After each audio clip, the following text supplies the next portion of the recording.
आम आवाम news channel में आप सभी का स्वागत है। मैं रेखा कश्यप मौजूद हूं आपके इलाके की घटनाओं, शासन प्रशासन तथा आम आवाम की हर छोटी बड़ी खबर के साथ। देखते रहें आम आवाम। राष्ट्रीय स्वयंसेवक संघ के शताब्दी समारोह के उपलक्ष्य में संघ के राष्ट्र निर्माण में राष्ट्रीय विचारधारा और योगदान की भागीदारी के अवसर पर जगह जगह अनेकों कार्यक्रम आयोजित किए गए। तो वहीं करावल नगर इलाके के शहीद भगत सिंह कॉलोनी के मंगल बाजार में हिंदू जागरण की दिशा को नई ऊर्जा अवचेतना प्रदान करने के लिए सर्व हिंदू समाज द्वारा सनातन संस्कृति व सामाजिक एकता के प्रतीक विराट हिंदू सम्मेलन का आयोजन अध्यक्ष वासुदेव मिश्रा तथा उपाध्यक्ष धुडाराम यादव की अध्यक्षता में हर्षोल्लास से संपन्न हुआ।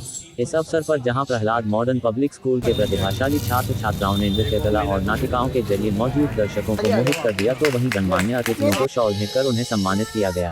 कार्यक्रम के दौरान अध्यक्ष वासुदेव मिश्र, उपाध्यक्ष धुडाराम, भैरोलाल यादव, राकेश मिश्रा, महावीर सिंह, राम प्रसाद, आनंद सिंह, शंभू, विजय मिश्रा, सतीश मिश्रा, विधापाल, सीताराम, सुकेश शर्मा आदि पदाधिकारियों सदस्यों सहित गणमान्य व्यक्तियों ने गरिमा में उपस्थिति दर्ज कराई।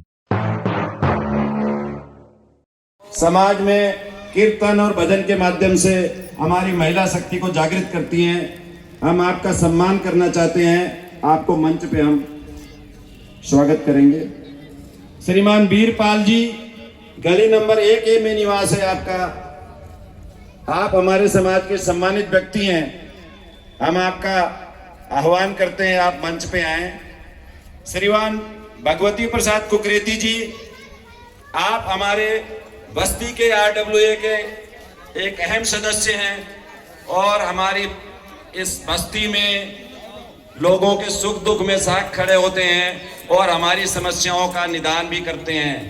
हम आपको सम्मानित करना चाहते हैं। श्रीमान गजेंद्र मास्टर जी, आप शिक्षा क्षेत्र से सेवानिवृत्त हैं। आप एक सम्मानित व्यक्ति हैं। हम आज मंच से आपका सम्मान करना चाहते हैं। आप मंच पे पधारें। आप उपस्थित हैं तो कृपया करके मंच पे आ जाएं। एक और महिला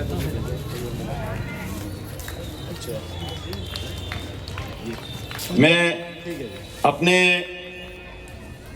बस्ती में मौजूद प्रहलाद स्कूल की प्रिंसिपल श्रीमती सुनैना भाटी जी से अनुरोध करूंगा, आप मंच पे आएं।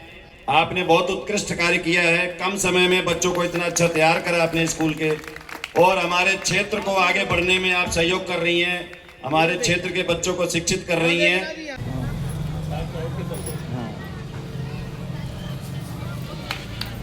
तालियां बजाएंगे एक बार। दोनों तरफ से इधर देखो बेटा, सामने देखो। जो प्रेम है वो संघ की शाखाएं बरसाती है। संघ की शाखाओं में आपके घर का बच्चा बच्चा जाए तो ये भारत फिर से स्वर्णिम युग में चला जाएगा, इसमें कोई संदेह नहीं है।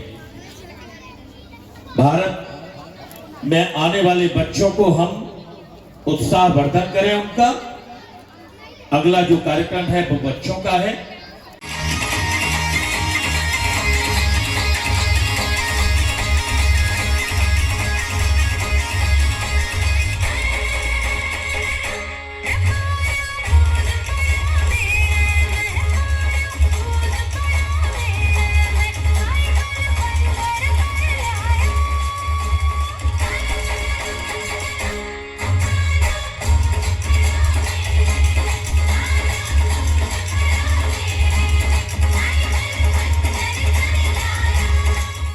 संघ शताब्दी वर्ष के साक्षी बन रहे हैं, तो एक बार जोरदार तालियां हो जाए कि इस संघ शताब्दी वर्ष को हम अपनी आंखों के सामने देख पा रहे हैं, उसे जी पा रहे हैं और उस जीवन शैली को आगे बढ़ाने के साक्षी बन पा रहे हैं। पंच परिवर्तन की जब हम बात करते हैं तो सबसे पहले एक चीज आती है, आखिर पंच परिवर्तन की आवश्यकता पड़ती क्यों है, क्या महत्वता है पंच परिवर्तन की।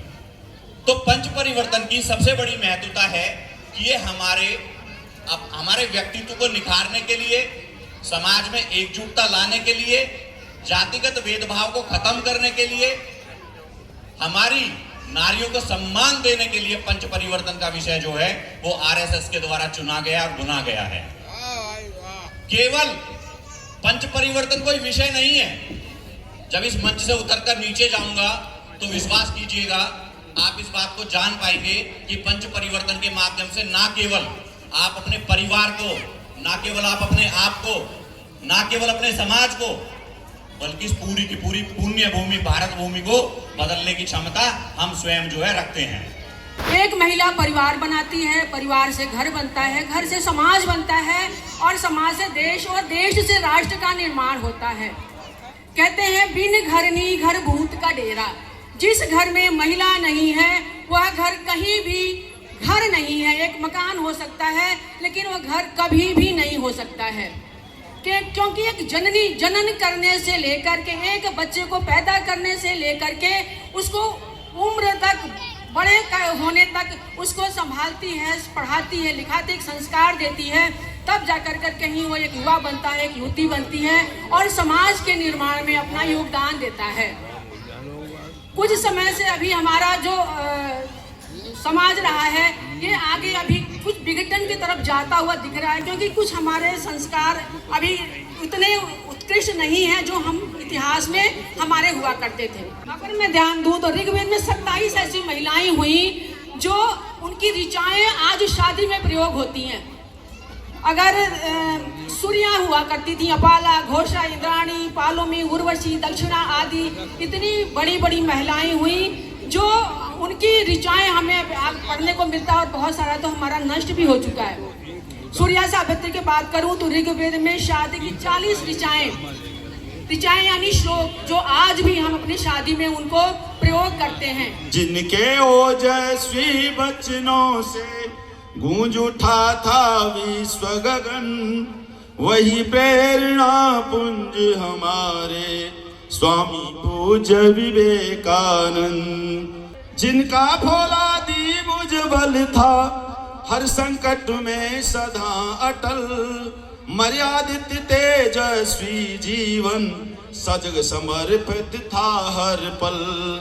हो निर्भय जो करे गर्जना, हो निर्भय जो करे गर्जना, जिनके अंतस दिव्य अगन, वही प्रेरणा पुंज हमारे स्वामी पूज्य विवेकानंद, स्वामी पूज्य विवेकानंद।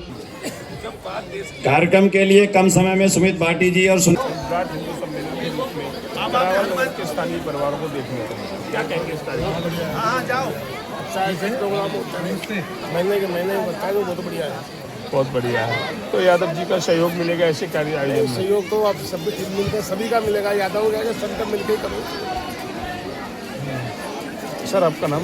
वासुदेव मिश्रा। वासुदेव जी, करावल नगर के स्थानीय परिवारों को बहुत ही सुंदर और भव्य आयोजन आपके नेतृत्व में देखने को आज मिला।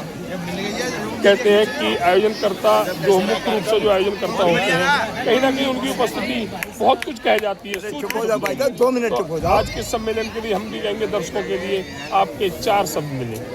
आज विराट हिंदू सम्मेलन करावल नगर के अंदर एक भव्य प्रोग्राम, ये करावल नगर की जनता की मेहनत है। करावल नगर के संघ का जो प्रोग्राम था, सभी संघवासियों ने इतना मेहनत की है, संघ के कार्यकर्ताओं ने इतनी मेहनत की है कि आज विराट हिंदू सम्मेलन की जरूरत है। यहाँ पे जरूरत है कि सारे हिंदुओं को एक मंच के नीचे लाने का तरीका एक यही है। कोई भेदभाव नहीं, कोई विचार नहीं, कोई कुछ नहीं। इससे अच्छा और कोई मौका नहीं था जब सब लोग इकट्ठा हुए। इन सभी समिति वालों का, सभी संघ वालों का बहुत बहुत धन्यवाद। आज के सतपाल सिंह हमारे यहाँ निगम पार्षद हैं, उनका बहुत अच्छा योगदान रहता है हम लोगों के साथ में। इन सबका, कॉलोनी वासियों का, क्षेत्रवासियों का, भाइयों बहनों का, सबका बहुत बहुत धन्यवाद। इन लोगों ने बहुत सहयोग किया। 4 घंटे से बैठे इस प्रोग्राम को देख रहे हैं। मैं आशा करता हूँ कि आगे ये ऐसे प्रोग्राम हमारे यहाँ चलते रहेंगे और इसमें ज़्यादा से ज़्यादा लोग इकट्ठा होते रहेंगे। आपका बहुत बहुत धन्यवाद। हिंदू सम्मेलन बल्कि करावल नगर में नहीं बल्कि पूरे देश में मनाया जा रहा है, क्या कुछ कहेंगे इसको लेकर के? सर्वप्रथम सभी को जय श्री राम, वंदे मातरम। आज का जो विराट हिंदू सम्मेलन है, संघ के 100 वर्ष पूरे होने के उपलक्ष्य में पूरे देश के अंदर अपने हिंदू सम्मेलन हो रहे हैं और ये कार्यक्रम बस्ती से हुआ है। इसमें आयोजन समिति बना करके इस सम्मेलन की तैयारी की गई है। इसमें सभी, कोई जाति नहीं, बरादरी नहीं, धर्म नहीं, सब ने मिलकर के इसमें सहयोग किया है और वास्तव में एक सुंदर कार्यक्रम है। हिंदू जो है एक हों और सभी हिंदू में एक जन जागरण हो। जैसे कि योगी जी ने कहा था कि बटेंगे तो कटेंगे और एक रहेंगे तो हम नेक रहेंगे। इसी तर्ज पर अपने परम पूज्य डॉक्टर साहब ने जो 1925 में संघ की स्थापना की थी, उसको लेकर के आज जो 100 वर्ष हुए हैं, इसी के उपलक्ष्य में ये कार्यक्रम हो रहे हैं। और जो आयोजन समिति ने ये कार्यक्रम किया है, निश्चित रूप से एक भव्य कार्यक्रम था, जन जागरण का कार्यक्रम था। और क्षेत्र के, मैं समझता हूँ, सभी लोग जो ये मानते कि मैं हिंदू हूँ, वो आज इस पावन भूमि पर उपस्थित हुआ है। और सभी मिलकर एक साथ रहेंगे, आपसी कोई भेदभाव नहीं, प्यार के साथ, कोई जाति नहीं, धर्म नहीं, सब एक साथ मिलकर के देश के लिए, राष्ट्र के लिए काम करेंगे। मासूद साहब, एक बड़ा क्षेत्र है आपका ये, और यहाँ पर एक बड़ा जनसमूह हिंदुओं के रूप में देखने को मिला। क्या कहेंगे इस संपूर्ण जनसमूह के लिए जिन्होंने एक महत्वपूर्ण उपस्थिति इस कार्यक्रम में दर्ज कराई? हिंदू जाग रहा है। स्वामी विवेकानंद के शब्दों में, जैसा भी मास्टर राकेश जी ने कविता सुनाई थी, विवेकानंद जी ने कहा है, उठो जागो और लक्ष्य तक पहुँचे बिना मत रुको। जब तक हम एक एक हिंदू को जगा नहीं लेंगे, एक एक हिंदू को खड़ा नहीं कर लेंगे, जब हमारी अस्मिता की बात आती है तो हिंदू एक है और सब मिलकर के काम करेंगे, देश के लिए करेंगे, हिंदू समाज के लिए करेंगे। भारत जो कभी अफगानिस्तान, ईरान, इराक, इथियोपिया तक हमारा देश था और आज कट करके केवल ये रहा, अब इसको भी काटने की जो कोशिश हो रही है, हम उस देश को कटने नहीं देंगे। सारे हिंदुओं ने ये ठान लिया है, हम मिलकर के उसका छद्म युद्ध करेंगे। छद्म युद्ध जो हो रहा है उसका हम सामना करेंगे और हम सब हिंदुओं को जगा करके एक सूत्र में पिरो करके रखेंगे, हम एक साथ लेकर के खड़े होंगे। हिंदू जागरण की ये मुहिम कब तक जारी रहेगी?